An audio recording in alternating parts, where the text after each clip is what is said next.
and Special Economic Zone Limited's Q3 FY26 conference call hosted by Emkay Global Financial Services Limited.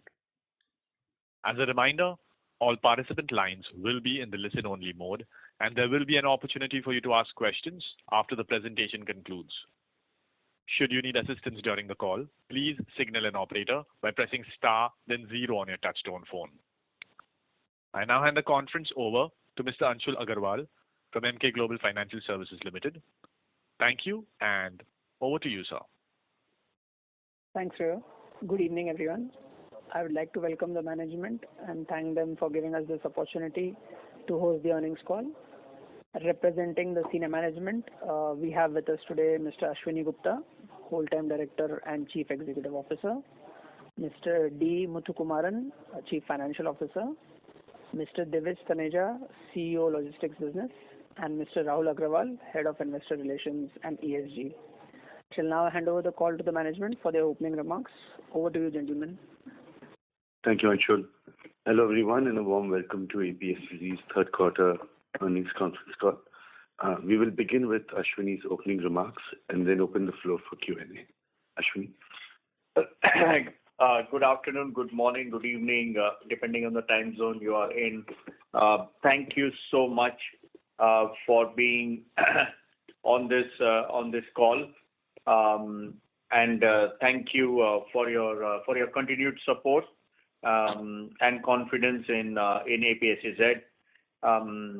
As India's largest and world's fastest growing integrated utility company, APSEZ has once again demonstrated exceptional performance in regular, consistent way.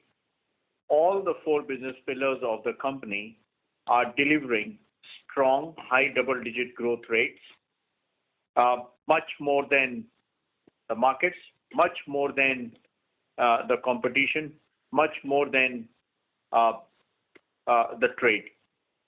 And we are setting up the new benchmarks. And this quarter, we have even surpassed our internal benchmarks.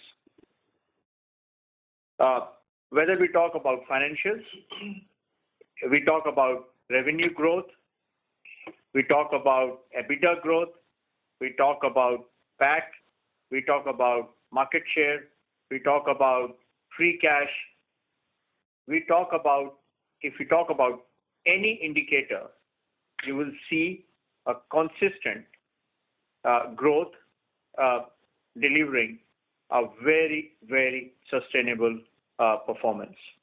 And we have been saying that in every quarter, and we are demonstrating it in every quarter. Now I will go a little bit more in detail. The domestic ports delivered the highest ever 9-month container share at 40.6, which is our main pillar of growth. Then when we talk about international ports, I still remember we always talked about how the international ports will perform.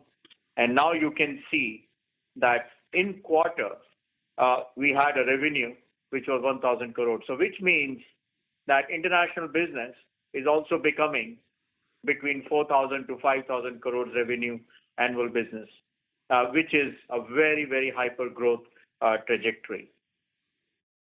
When we talk about marine, and if you remember that when we did the acquisition of Astro, we very smartly handicrafted this business, and this is the reason that marine is also pulling our profitable growth.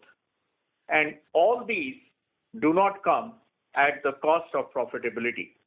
So if you look at marine and international ports EBITDA, it is more than double with double-digit growth.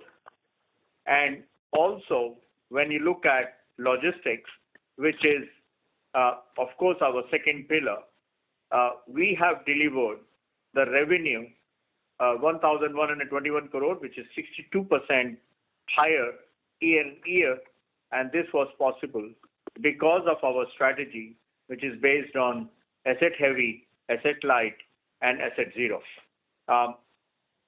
Then all these financial disciplines, all these operational excellence results in a very strong financial discipline, which means despite the NQXT acquisition, where we are taking 700 million Australian dollars of debt, we are still able to keep our leverage under a check of 1.8x, which means moving forward, when we are following this higher double-digit growth trajectory, our cash flow is so much significant for us, which will help us in investing in the capacities on the existing asset, which is giving us the organic growth, but also to explore the meaningful rate of return in organic growth by a merger and acquisitions. So with the operational excellence and the financial discipline, we have revised our guidance by 800 crores. Now, all this have been very clearly appreciated and recognized by the external agencies. To start with, our balance sheet strength is now validated by Japan Credit Research Agency, which rated us a notch above India's sovereign rating. Now, moving forward, we continue to invest in the capacities for the organic growth, especially in India, including liquid, including containers, and very recently we announced 16,000 crores Vizhinjam Phase 2 expansion, and we are investing in Dhamra, Ennore, Kattupalli, Haldia, and so on and so on. And this growth momentum, along with the operational efficiency, positions us to be very much on the trajectory towards the FY29, which is our end of 5-year plan, where we said we will be doing 65,500 crores of revenue and 36,500 crores of EBITDA. So once again, quarter and quarter, we are over-delivering with respect to internal as well as the external benchmarks, which are making us very much confident to reach the 5-year plan in FY29. Now, giving a little bit more details that how we are investing in the technology to improve the operational efficiency. Very recently, Vizhinjam has achieved the world-class GCR, which is a gross crane rate at 30 containers lifts per hour, which is a benchmark just after 8 months of operation. And that's why we keep on continuing to invest in the technologies. Now, all this profitable growth comes with sustainability at the center of our strategy. Sustainability is an enabler, not an objective for us. That's why, as a global leader in sustainable transportation, APSEZ has become India's first company in its sector and among a select group of global players to adopt the Task Force on Nature-Related Financial Disclosures, setting a new benchmark for nature-positive infrastructure development. We now take the questions. Thank you. Sure. Thank you very much. We will now begin the question and answer session. Anyone who wishes to ask questions may press star and 1 on their touchtone telephone. If you wish to remove yourself from the question queue, you may press star and 2. Participants are requested to use handsets while asking questions. Ladies and gentlemen, we will wait for a moment while the question queue assembles. To ask questions, please press star and 1. The first question is from Ketan Jain from Avendus Spark. Please go ahead. Thank you. Congratulations on a very good set of numbers, sir. My first question is, I was observing the numbers. Our domestic realization is up 9% year-on-year in this quarter. Can you tell us what is the reason driving this? Hi, this is Muthu Kumar. Thank you very much. Spot on. We have increased, and we have mentioned in page number 16, where we're talking about domestic ports, that the higher implied revenue and EBITDA per ton of this quarter is non-representative, as it also includes some take-or-pay charges in addition to the routine price increase and mix change. So what we're trying to say is that actually, we have, sort of enjoyed the benefit of price increase, mix increase, and, benefit of mix change. And there is a little bit of benefit from Forex. And besides all these things, there is a little bit of an element on the denominator being suppressed because we are getting take or pay, so the volume is not. So if you're calculating price per ton, you'll have to actually, sort of put all these things. And of course, we don't give the breakdown of each of these elements. But yeah, I mean, we have all these things put into the price increase. Understood. So that is why that difference in this thing. So my second question is, if you could help us with the cargo breakdown of the international cargo in port-wise. Okay, I'll flip to the page. Can you go to the next question in the meanwhile? My last question is on Mundra. What is your outlook on Mundra for the full year? I think we are down around 2% for 9 months. What is your outlook on Mundra for the full year? Yeah. So, as you can see, Mundra is doing extremely well, utilizing each and every capacity which we could. Quarter 3, if you look at the container cargo, because if you remember, I always talk about container, because we know that 2 of the power plants in Mundra are highly dependent on the imported coal. So we are focusing on that. You can see that month on month, quarter on quarter, we are increasing the container. In quarter 3, we did roughly 2.2 million. In January, we touched 754,000. This is when we have not yet opened up the capacity for the new terminal, which will be coming in next year. So I think in January we already did 754,000, which is a real benchmark because our efficiency in Mundra is reaching the best of best in terms of GCR, in terms of rail evacuation, and so on. And now after the CT5 comes in, definitely we will have an add-on capacity. So to answer to your question, container, liquid terminal, fertilizers, and all these commodities, Mundra is on the right track. When it comes to the coal, especially the thermal coal, we of course see flat movement, but anyhow, that is not going to change the dynamics of our Mundra financials, because as Muthu Kumar said just before, those are all take or pay capacities when it comes to financial. And Okay, on the given the volume split, the number is about 8.4. Israel about 2.1 and Tanzania about 3.1 MMT. I'm sorry, sir. I couldn't hear you. Could you repeat? Colombo 5.4 MMT, Haifa 2.1, and Tanzania 3.1. 3.1 MMT. This is all quarterly numbers. Understood. Thank you, sir. Those are my questions. Thank you. Thank you. The next question is from Priyankar Biswas from JM Financial. Please go ahead. First of all, my congratulations to you for increasing the guidance and of course for a very strong outlook for the year.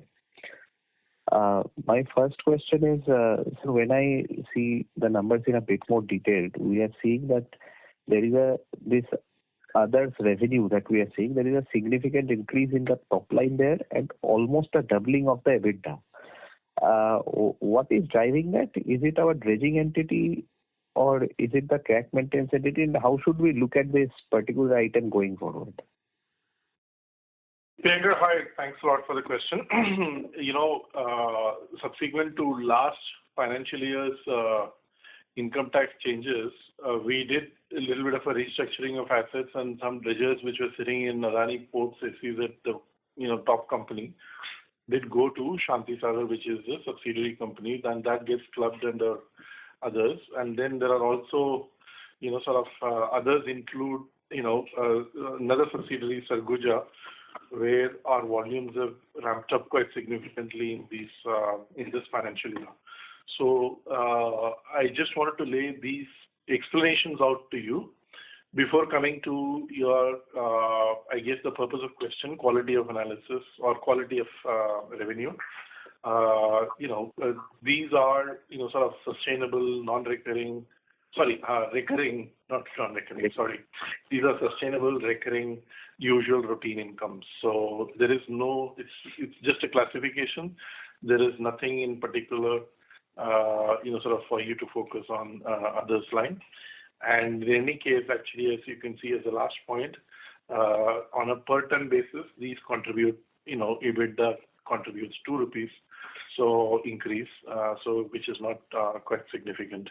So overall, I just wanted to reemphasize that these are accounting classifications and nothing to highlight to you on, quality of income. Furthermore, in Vizhinjam, we just heard the announcement of this 16,000 crores further expansion of capacity. Now, on that, can you just provide us let's say, what is the timeline for the capex, and following that, what sort of volumes, let's say, you are building in? Because by the time it comes, let's say, on stream, we would be very close to our FY 28 and 29 targets. So if you can share some color. And is there some plans for, I think, offshore ship-to-ship bunkering, something of that plans, at least for the press release that I would make out? The last question, can you just repeat the last sentence? So, is there some plans for liquids as well in Vizhinjam, like ship-to-ship bunkering or something of that sort? Yeah. No, I think Muthu will talk about. This 16,000 crore is for the phase 2 development. This will take the capacity more than 5 million because with the technology and with the efficiency, we are delivering 20 to 30% more than the nameplate capacity.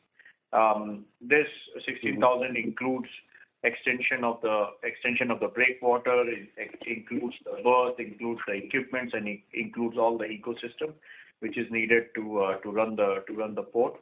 Obviously, this includes the potential to develop the liquid terminal. To start with,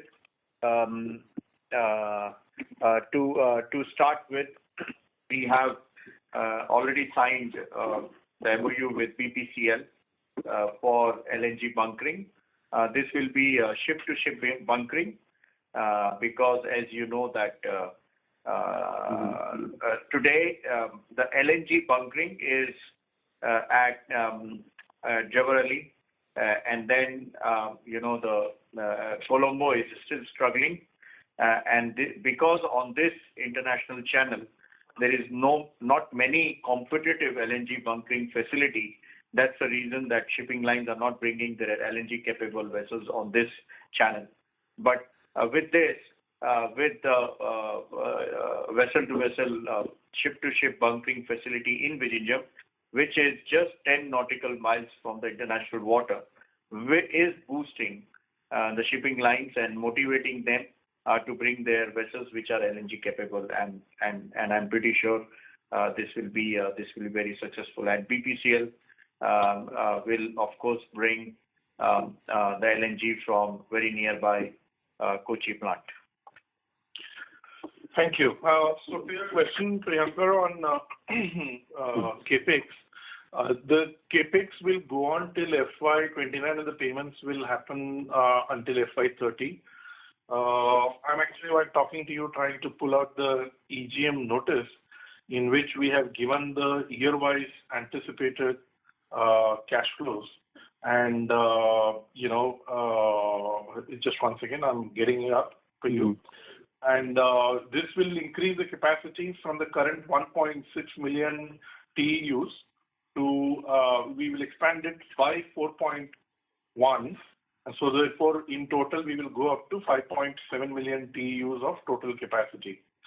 And we have also given the details of exact project specification. How many cranes, what is the breakwater requirement, all of them are in the EGM notice that we have actually circulated. And I'm actually trying to read out to you from there the CapEx. FY26, we have 90 million. FY27, we have 350 million. FY28, we have 700 million. And 29, 550 million.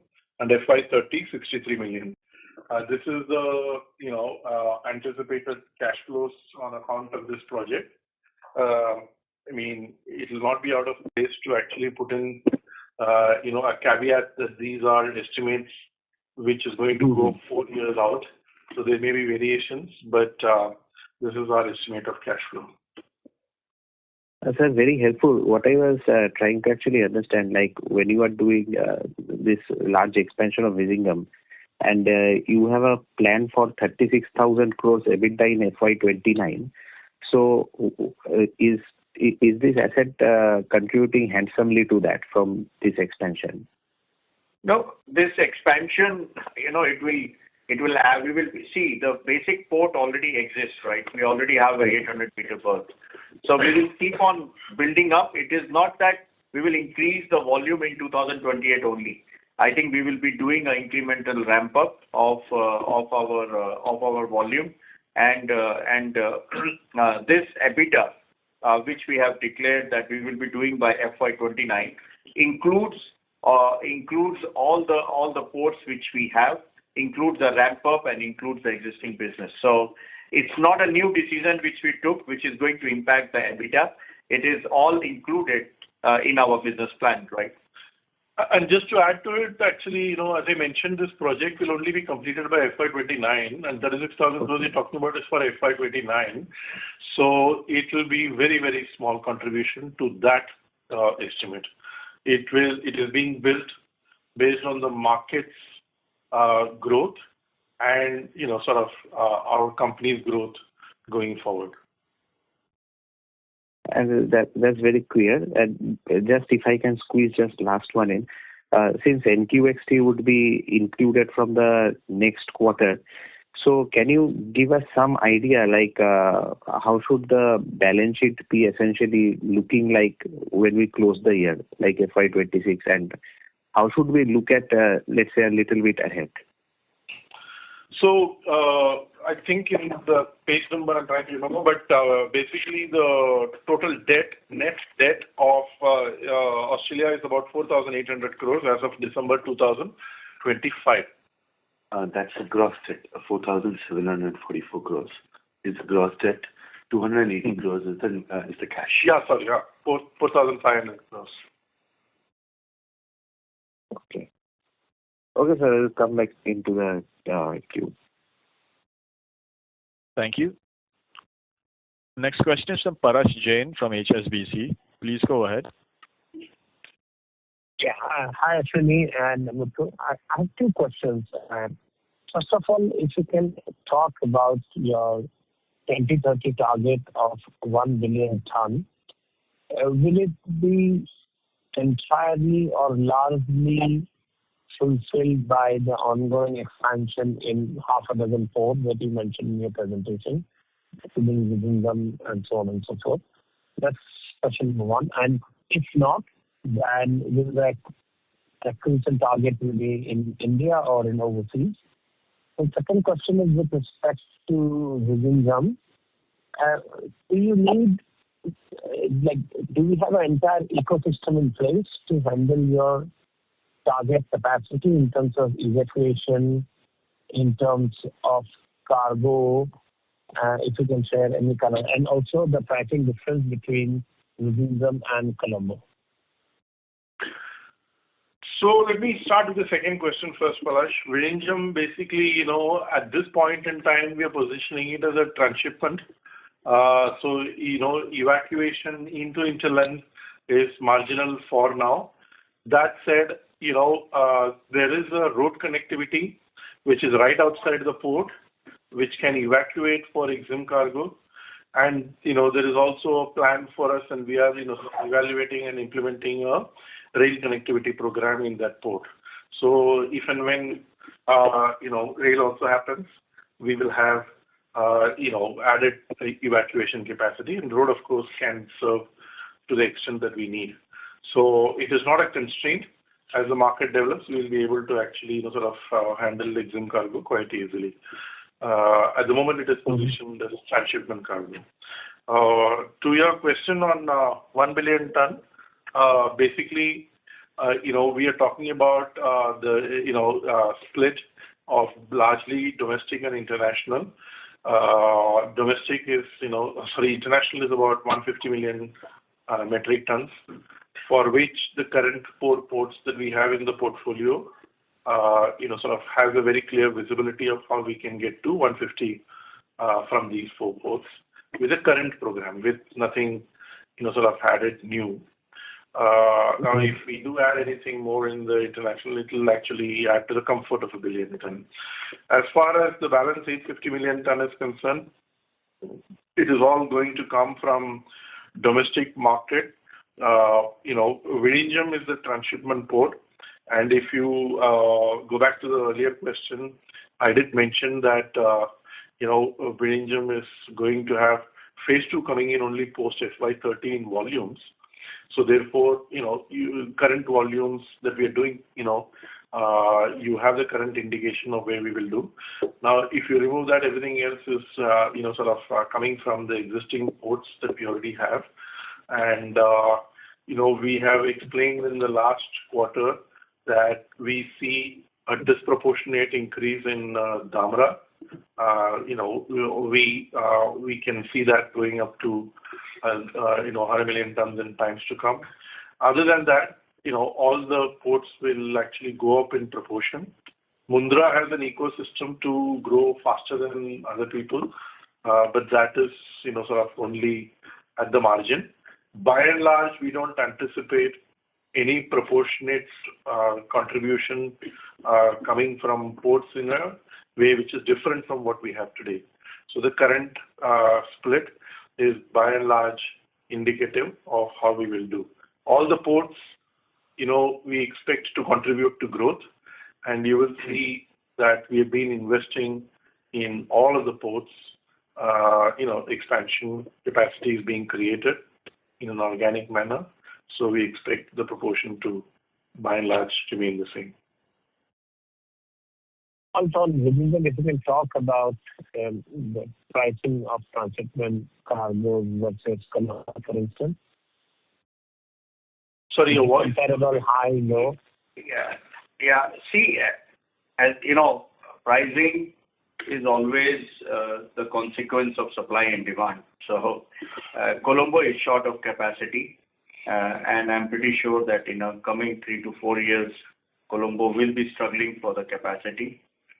We have the capacity, and in addition to the capacity, we would be also offering the EXIM very soon. So, Vizhinjam, anyhow, as an overall port, will keep its competitiveness, and we will fight with the competition accordingly. So far, since we started, absolutely we have no pricing pressure because of that, because we are driving the business by the services we give to the shipping lines, not only in Vizhinjam port, but everywhere in the world, including Colombo. Okay, fair enough. That's very helpful. Thank you, and have a good rest of the evening.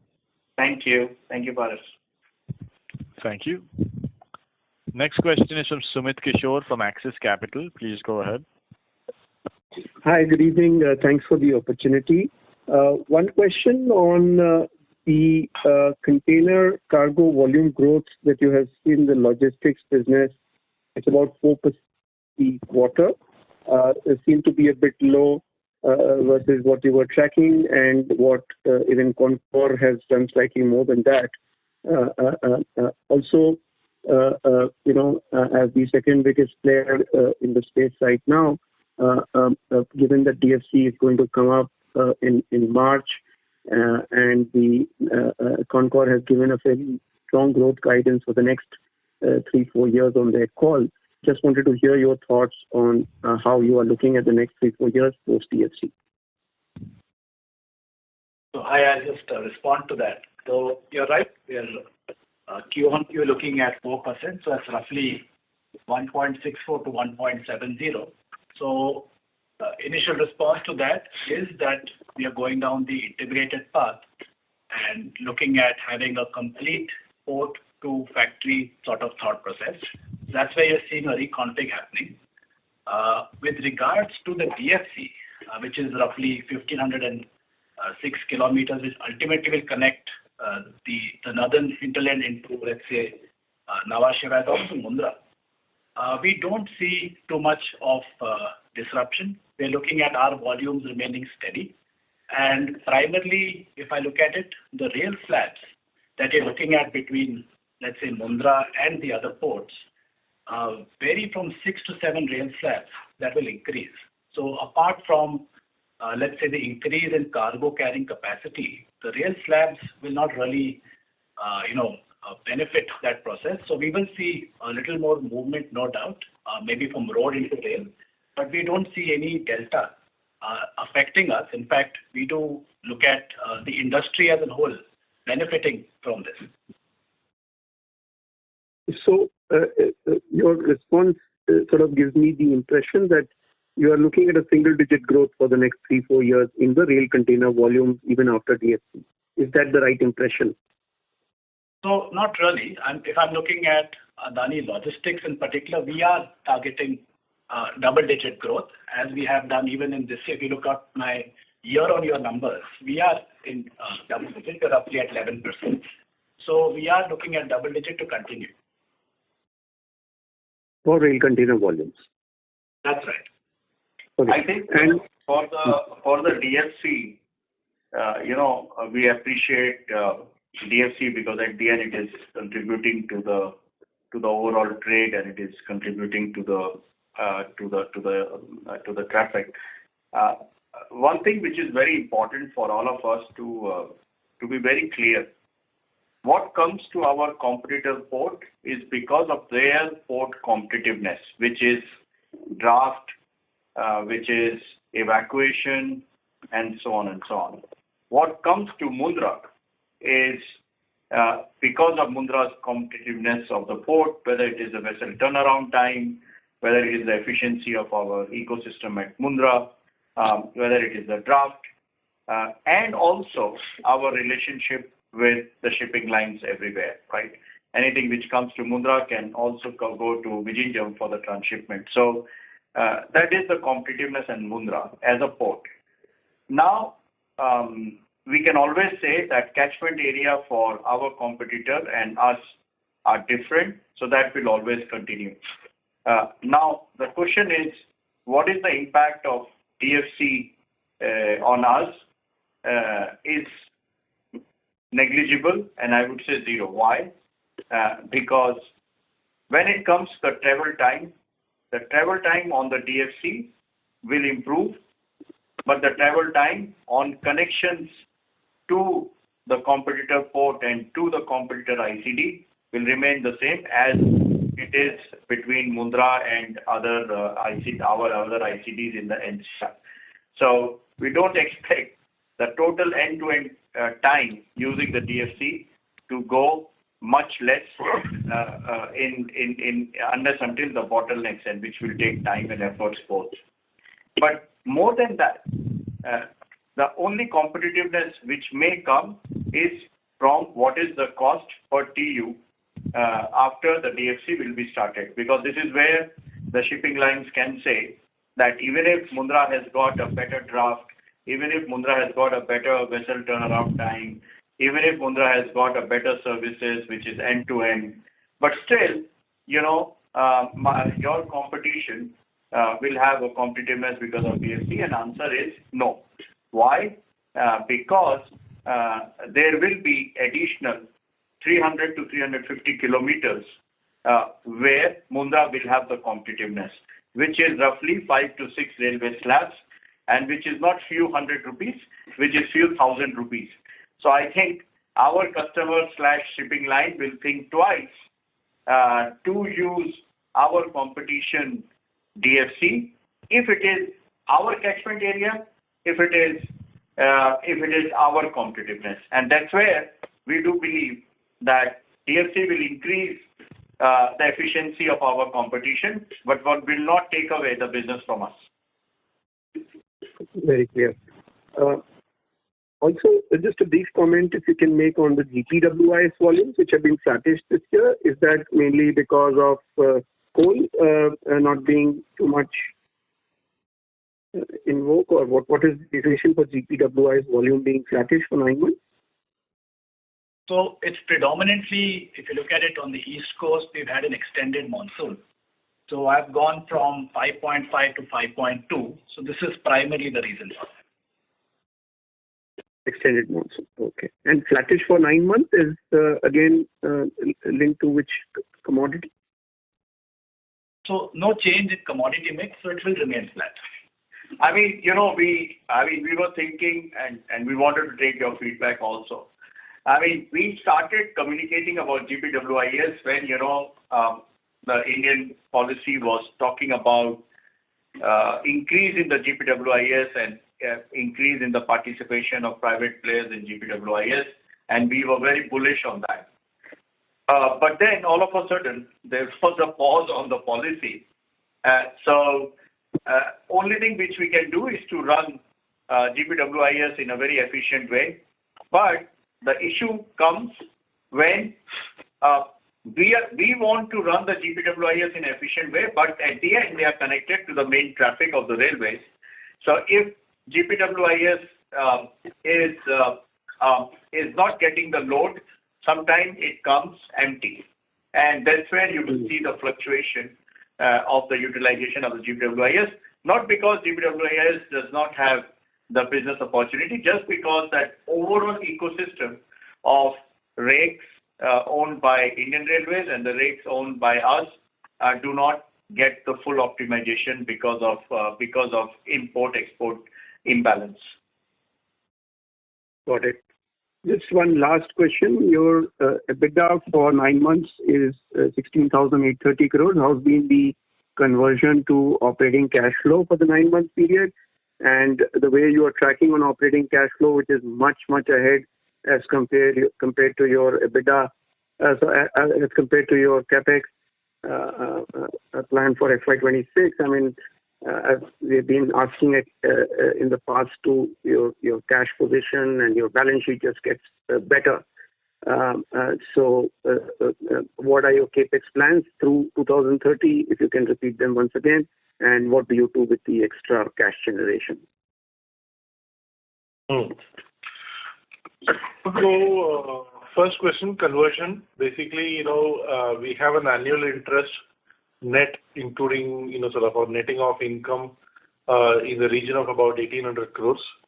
And tax, little less, but call it similar amount. And we have already given you the guidance for the full year of 22,800 crores as the EBITDA. So, if you remove these two or deduct these two, you will get the, operating cash flows a little over 18,000 crores. So that is the answer to your first question, and we are on track, for this conversion. To your second question, what we are going to do with extra cash, you have seen that over the last 2-3 years, we have been, sort of doing, buybacks where required. We've been actually prepaying some loans. We have said there is a policy we will keep cash, to a comfortable level of at least 2 quarters of capex and, anticipated cash outflows. So that's the minimum that we would like to carry in our balance sheet. And, as and when we generate excess cash flows, we will deal with the way we did in the past. Which is in the past you would on a capex free, but right now your capex plans are much lower. So we will actually give you, along with the next quarter, the sort of capex plan for FY27.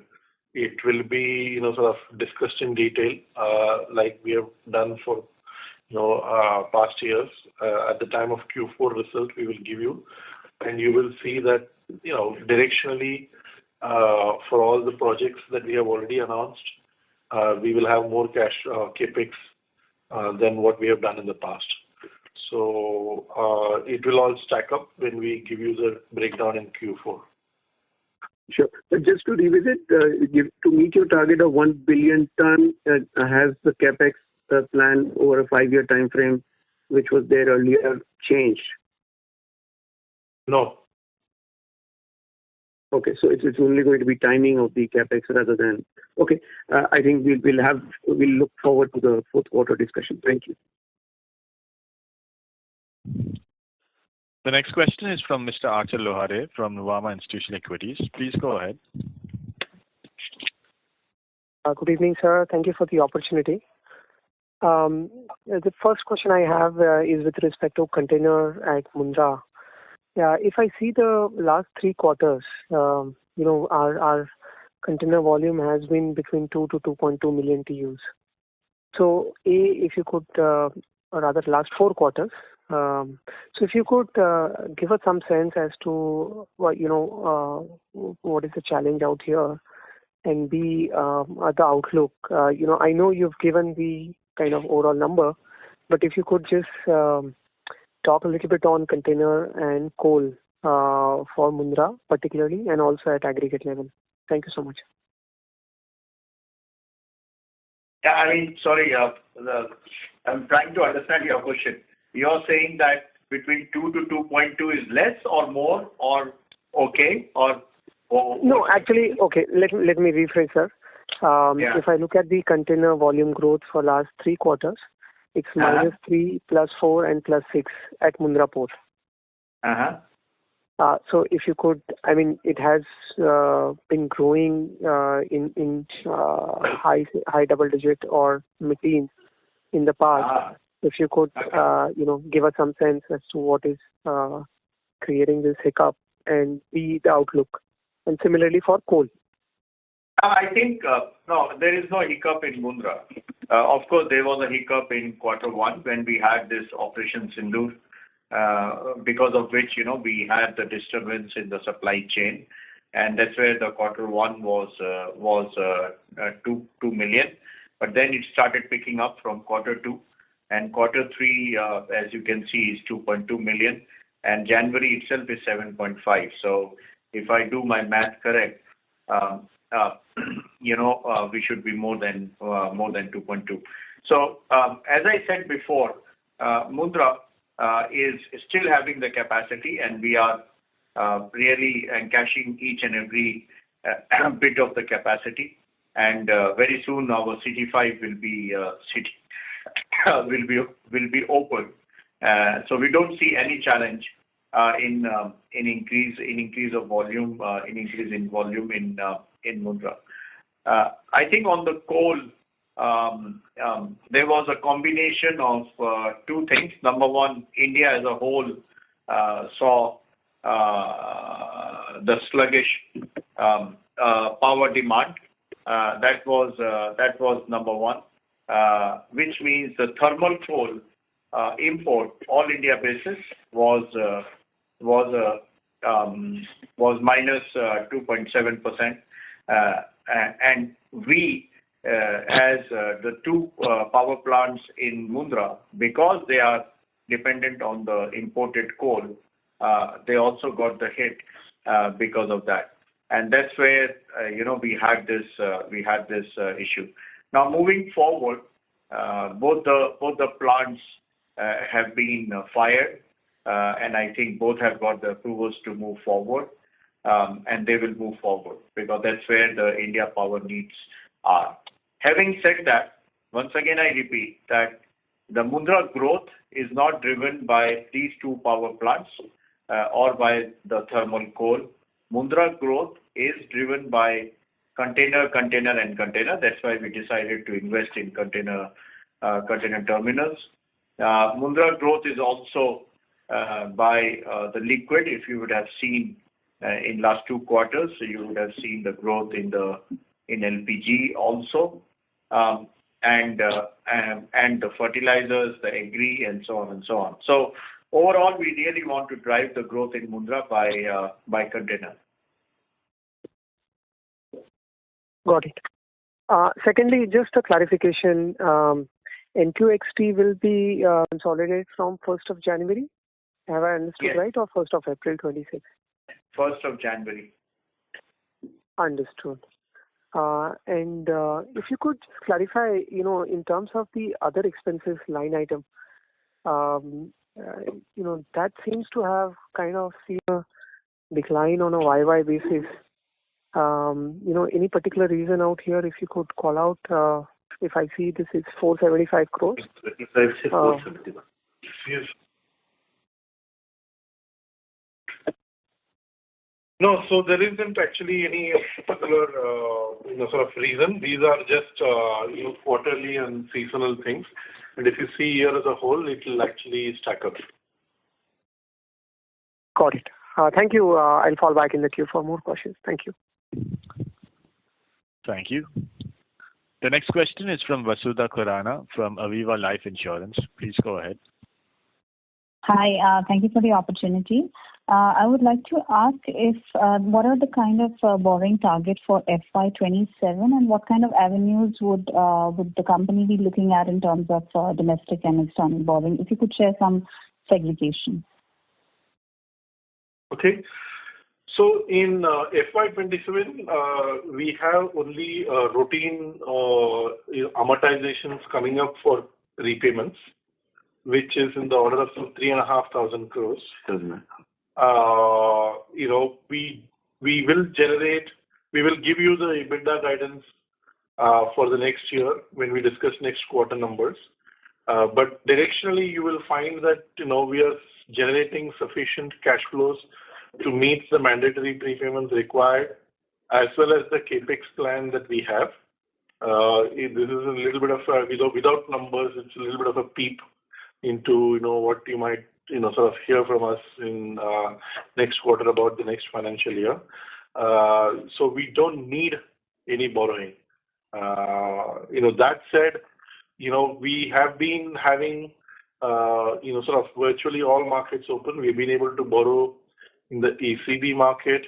We have been able to borrow in the rupee banking market and the rupee NCD market. So we have and then we also have short-term markets like CP. So we have multiple avenues of sort of markets open to us.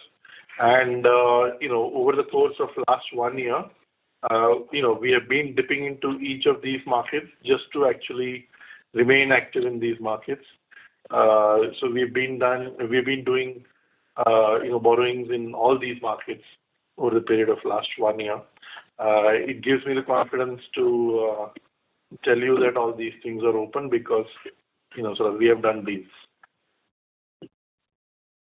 Okay. Thank you so much. Thank you. The next question is from Kalpit Sabhaya from GYR Capital Advisors. Please go ahead. Congratulations to the management and for the good quarter. So my question is regarding the upcoming projects, like with the recent notification of Galathea Bay as India's 13th major port, and the government's move towards the PPP model with the private anchor. Is the company planning for any interest in the bidding for this project?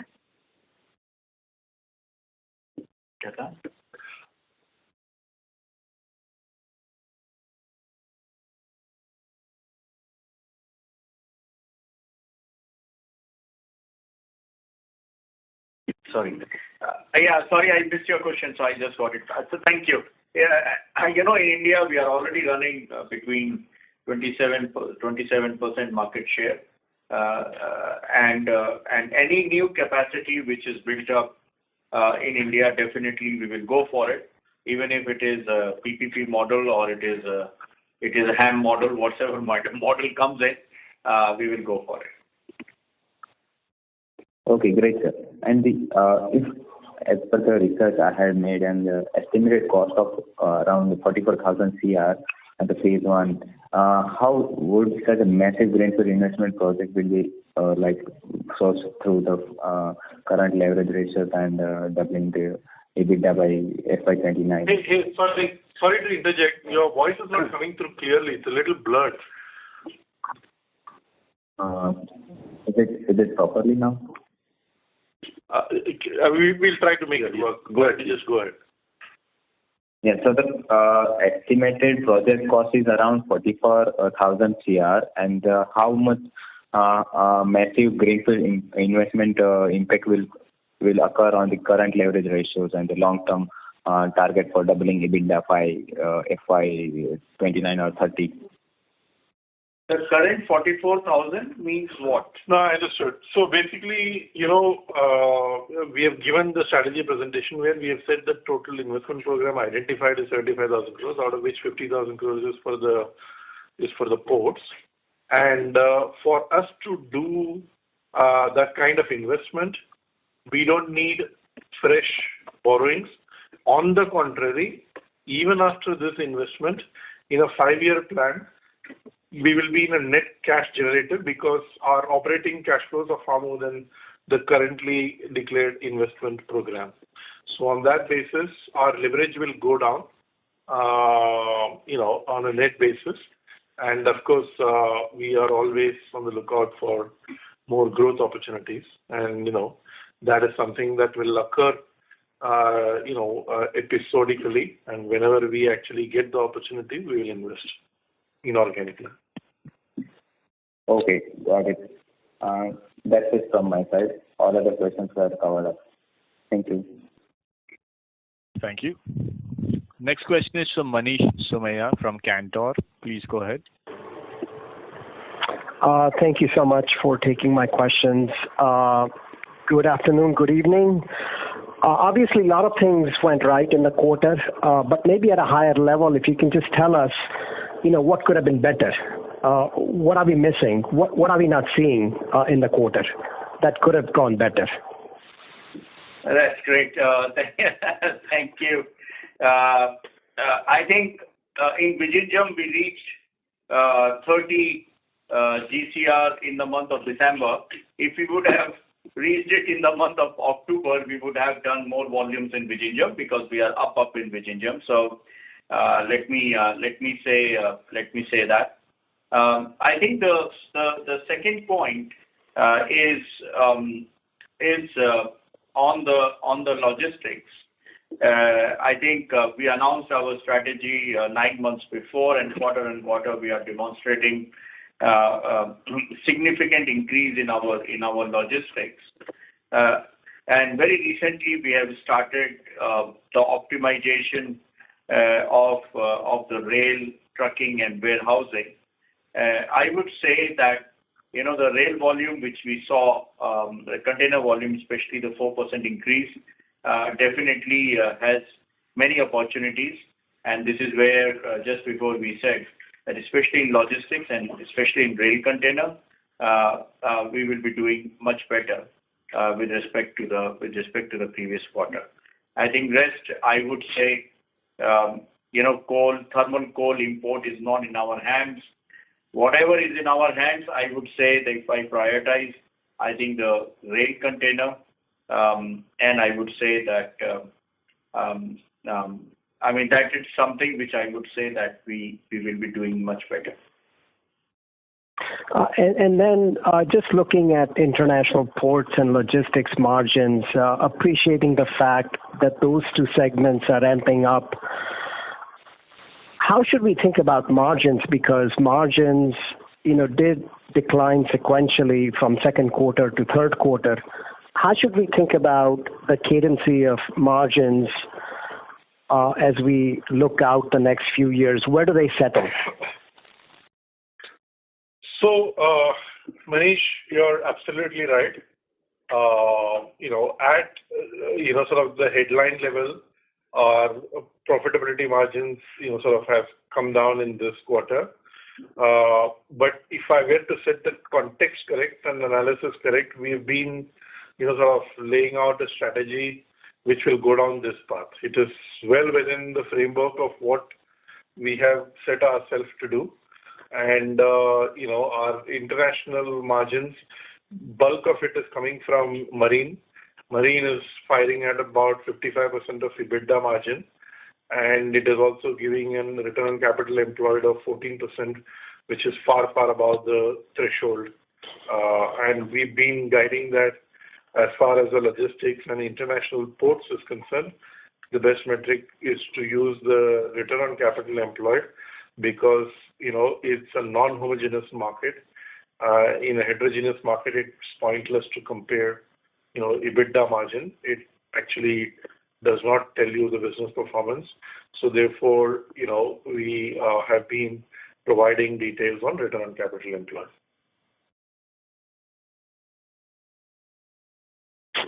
Okay. And then just lastly, Ashwini, there's been a fair amount of discussion today on the 29 targets, but maybe if you can just help us understand, what could be the tightest constraints to achieving the fiscal 29 guidance that you have laid out. And I think that would be super helpful. And actually related to that, do you have any plans to potentially revise the fiscal 29 outlook that you have provided? I think, of course, I will answer the question number two. I don't think we are revising the guidance on the 5 year because 5 year is always a guidance which guides us to execute the business on day-to-day basis and deliver and communicate the results on quarter. So I think this is what is the policy, the philosophy, or the procedure we have adopted, and we will keep that. Obviously, like we have seen in this quarter, that we were confident, we have the visibility, so we revised the guidance, but we will not update the 5 year just because we are revising the guidance for this quarter. I think this is how we are managing our business by maximizing the opportunity and minimizing the risk. That's answer to number two. Answer to number one, Manish, that there is only one thing which can take away from reaching the target, which is a big turmoil between the countries, and which may impact the trade. But otherwise, with a small geopolitics here and there, with a small, tariff discussions here and there, you would have seen that it does not move the needle on the reverse direction. So I think we are very much on the track, and we will be on the track.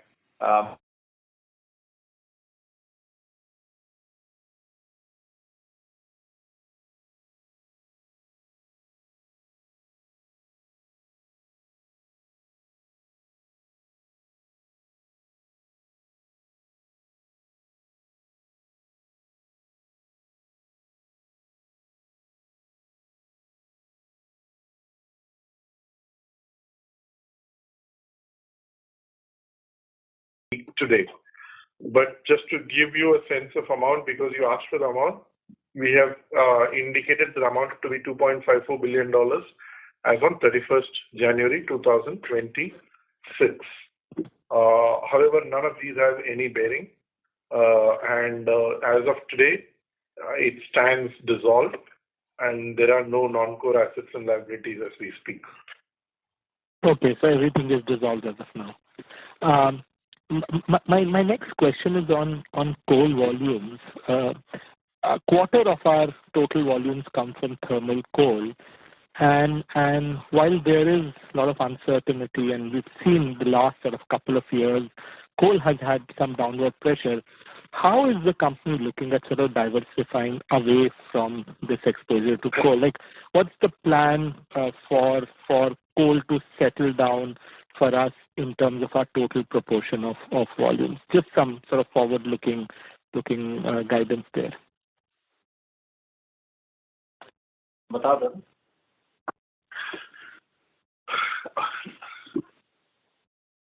The broad outlook, if you want, I can give. I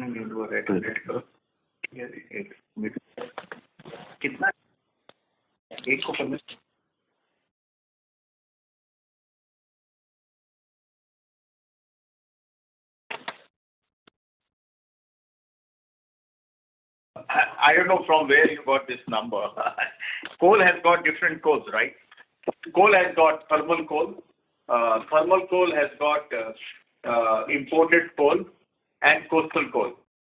So going down.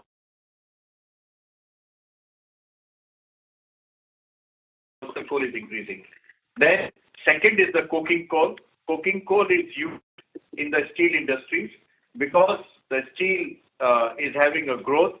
The coking coal is also having a growth. At 10.8% is the growth which is on the coking coal, right? Then coastal coal, 1.9% is the coastal coal. So at first, to answer to your question, coal is not going down. Overall, coal is going up. Only the thermal coal, which is linked to the import, is going down, right? So as far as we are concerned, we have a business portfolio which is mix of container, coal, iron ore, liquid, and so on, and we manage the mix in the way trade is progressing. So if the imported thermal coal is going down, it's not going to change the needle. As you would have seen, it has not changed the needle in this quarter also. No, absolutely, sir. Let me rephrase. I didn't mean it's going down. I'm looking at slide 41, where it's going down as a proportion, which is actually a good thing.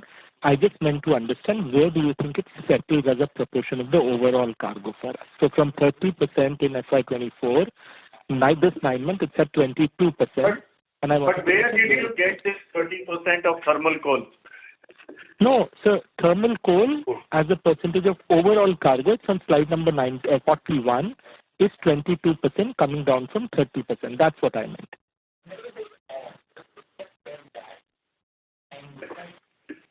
So, see, you are asking, Pulkit, where will it actually settle down? If you see that, the coal will, if you look at next 5 years trajectory, India is talking about the declared thermal power plants increase by 50% in capacity. And that is one data point.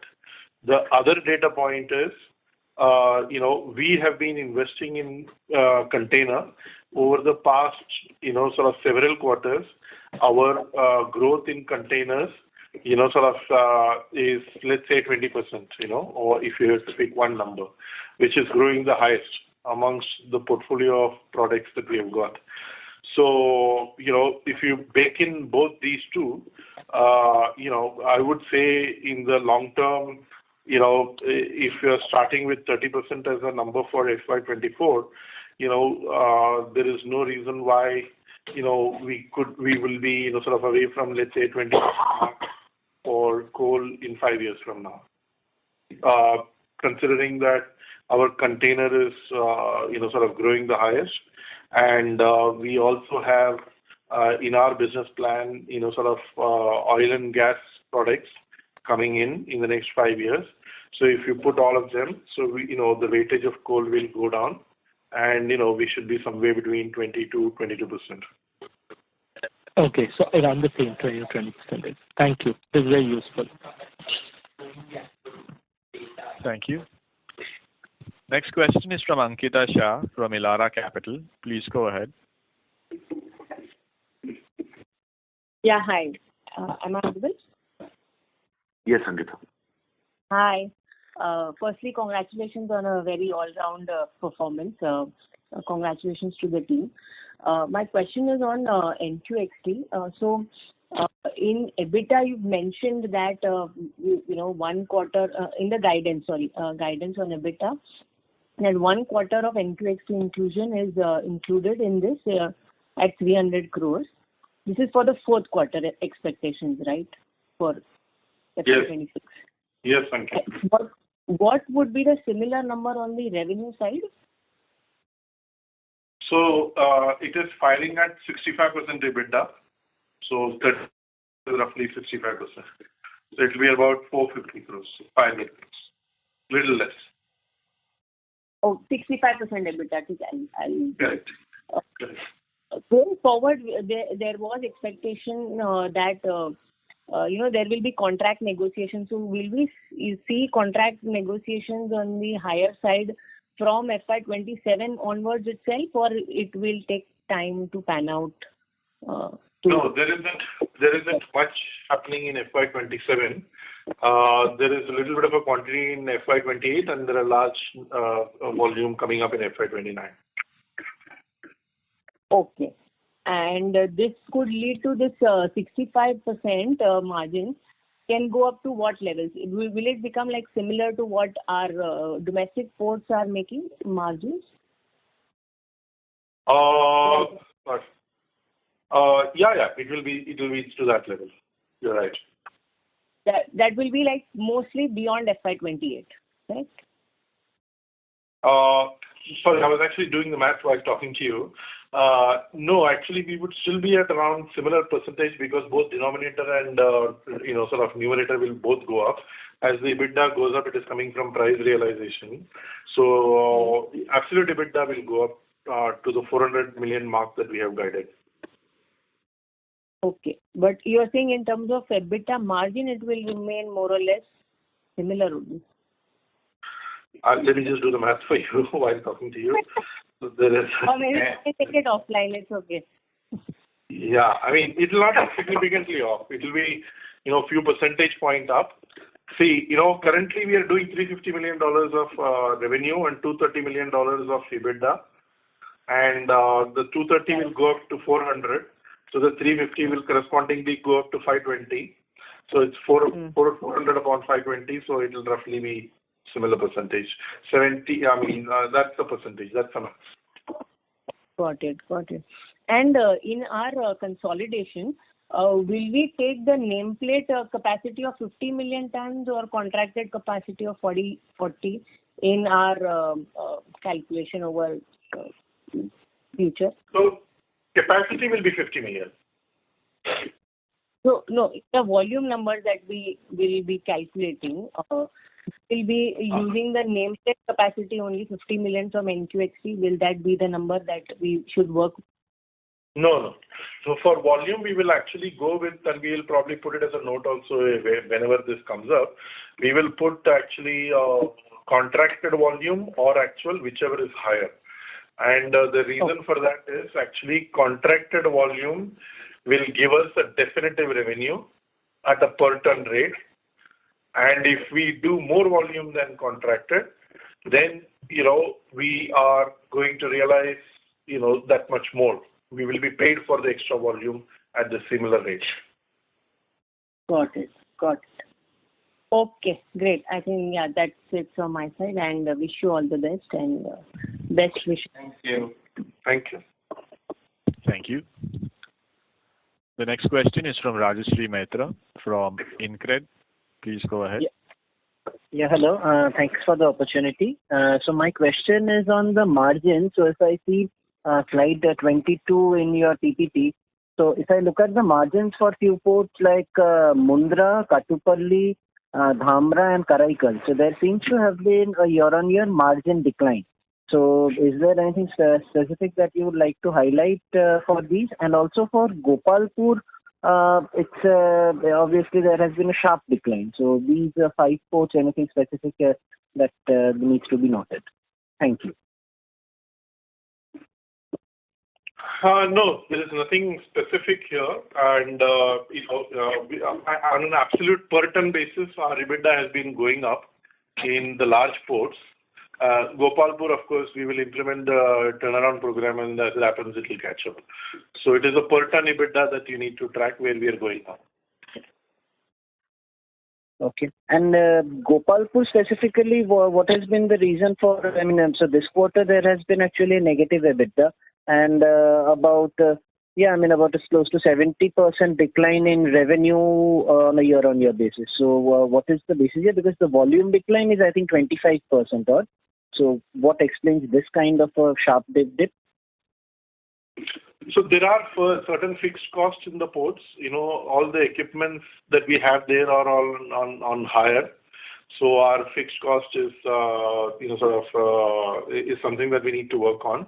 So like I said, as we actually work on it, we will actually sort that also out in times to come. Thank you. Thanks a lot. Thank you. The next question is from Nidhi Shah from ICICI Securities. Please go ahead. Yes, thank you so much for taking my question. So my question mainly surrounds that how much of our container volumes depend on exports to the US? 380,000. All right. And have we seen any any decline in these? Just a minute. 380,000 out of 12.5 million, which we do. All right. And have we seen any weakness in these volumes specifically? No, we can't measure it because it's so minor. All right. My last question is that what do you think would be the impact of volumes at Mundra, given that there is copper, coal to PVC, and the solar module capacity will also be expanding in that region? So overall, what is the contribution of additional volumes that we can expect from group companies? It's difficult to say, but yes, it is contributing. It's difficult to say how much. All right. Thank you. Those were my questions. Yeah. Thank you. Thank you. Thank you very much. That was the last question in queue. I would now like to hand the conference back to the management team for any closing comments. Yeah. Hang on a second, please. So thank you. Thank you for your time. Thank you for your support.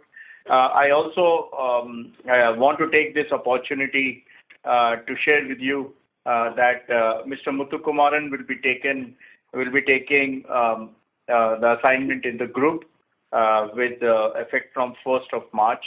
So I really want to say thanks to you for your great support to Mr. Muthukumaran, because of which APS is at this stage. We will be introducing to the succession. This is in line with our succession plan and the career development plan, and we will be introducing Mr. Krishna as the new CFO in the next call. Thank you. Thank you for your support. Thank you very much. On behalf of Emkay Global Financial Services Limited, that concludes the conference. Thank you for joining us, ladies and gentlemen. You may now disconnect your lines.